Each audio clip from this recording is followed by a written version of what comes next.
Welcome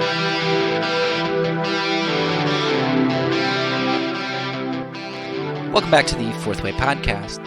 We are continuing our discussion today on consequentialism by looking at the last rebuttal to my position. In this rebuttal, we are going to look at the argument that my position is passive retreatism. My answer here is largely going to echo several of the episodes I've done in the last season, which deal with the passive argument against pacifists.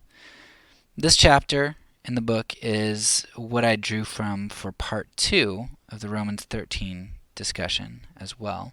Chapter 16 of my book it equates very closely to, I believe, episode 13 in season 1 on nonviolence.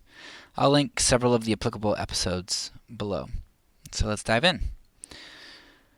First, I'm going to say that the argument of passivity against my position of inconsequentialism is going to be a false dichotomy. Right? To vote or not vote is not the issue. To lie or not lie is not the issue.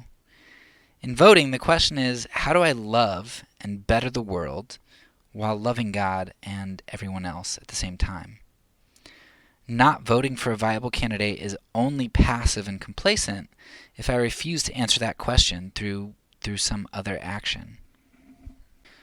So if I determine that every candidate and platform is morally compromised and I cannot put my stamp of approval on, by putting my stamp of approval on them and endorsing them and encouraging that, I'm morally responsible for that. If I say, hey, look, I would love to vote for this platform because, let's say, it's going to have universal health care, and I think that's important and something everybody should have. That's a justice issue. But I can't deal with the fact that they have abortion. Well, if universal health care is such a big deal to me that it makes me want to vote for a particular party for which I can't vote for and maintain my holiness, then maybe that's something that I go out and do something about. And we see this with we see Christian insurance companies. We see people offering cheap medical services. We see a lot of different ways that people are handling this, but not voting doesn't mean that you're passive at all, if that's something that you determine you can't do. It's the same thing with lying. How do I uphold love and value all, including my enemies? And that includes not lying.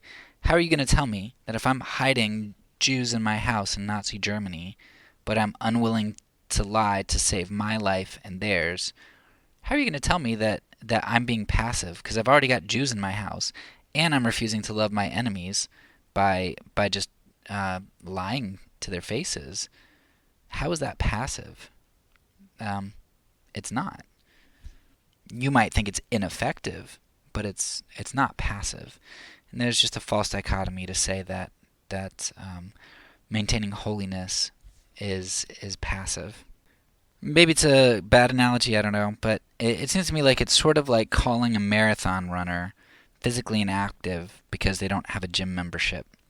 You know, on Tuesday when they go to vote for the president next year, when I determine that there's nobody that I can vote for, no party and no person, if I determine that, and I don't get that nice little gym membership, that little sticker on my shirt that says I voted, does that mean that I'm inactive in my community? And just because you have that little sticker that says you've got your gym membership, that you voted, does that mean that you've really done much of anything in the community? No, not at all. Voting is not the end-all, be-all. It's one means that people use in order to try to seek change.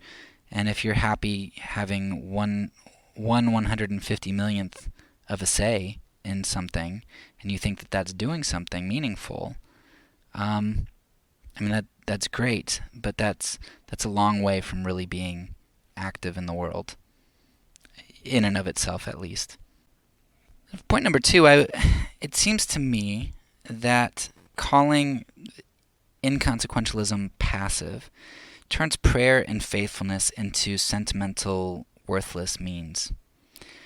Origen has a couple good quotes I'll link to at the bottom on how Christians were truly helpful. He says, hey, we don't go to war like everybody else does. We're not going to fight for you physically, but we're going to be better than that. We're actually going to pray for you to the God of the universe. And now, of course, James would say that as far as like poor people go, if you'd say, hey, I'll pray for you, but I'm not going to give you any food, then that's insincere. But what Origen was saying is, look, we can't fight for you because that would be compromising our holiness. Okay, we can't do that.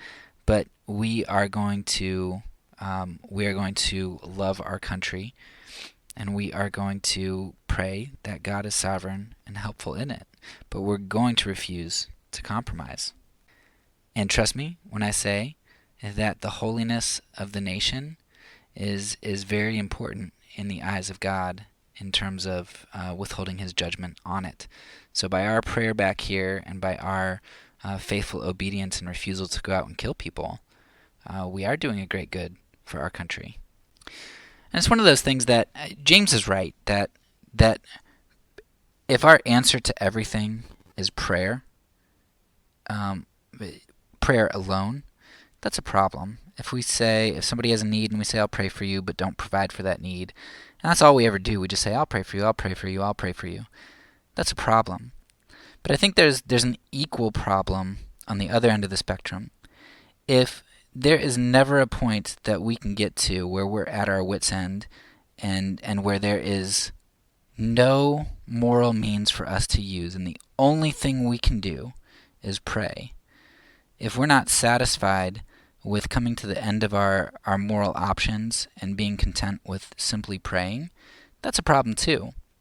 If we get to a vote for a president and all we have are immoral options, and you want to vote but you just can't because the options are all immoral, if you're not content to pray in that situation, then that seems to show that you really don't think prayer is important. James shows us it's possible to say prayer, put prayer in prominence while not at all valuing actions, but it's also possible to do the other, right? It's possible to think that actions are really what's important and prayer isn't. And if there isn't ever a situation where prayer is your only means and you're not content with that, then that shows that you really don't value prayer.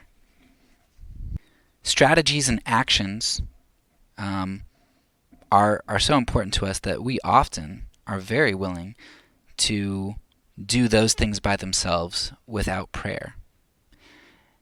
We give lip service to prayer, and we say that prayer is supposedly our most valuable asset, yet it's an asset that we would never be content with using on its own. And I think that says something. Anyway. In the end, viewing the political machine as a necessary mechanism to manipulate, even when that mechanism requires the elevation of evil, is idolatry. And it's not passivity to refuse engagement in idolatry. That's all for now. So peace, and because I'm a pacifist, when I say it, I mean it.